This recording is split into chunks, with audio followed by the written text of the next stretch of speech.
যেই ব্যক্তির সামর্থ্য আছে আপনি কষ্ট হলেও কুরবানি করেন। কেন জানেন? আমি আপনাকে একটা ছোট্ট একটা ইঙ্গিত দিই। আপনি হচ্ছেন মুসলিম, আমরা হলাম মুসলিম। আমরা যদি কুরবানি করি, এই কুরবানিটা কার জন্য? আল্লাহর জন্য।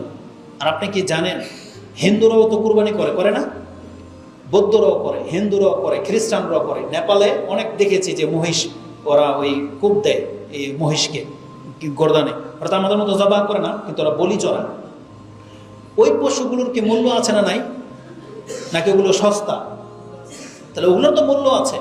তাহলে একটা হিন্দু যদি ওদের দেবদেবীকে সন্তুষ্ট করার জন্য ওরা পশু জবাহ করতে পারে, এমনকি সেই পশুর গোশত ওরা খায়ও না, ওরা দেবীর সন্তুষ্টির জন্য কোরবানি করে দিয়ে ফেলে দেয়।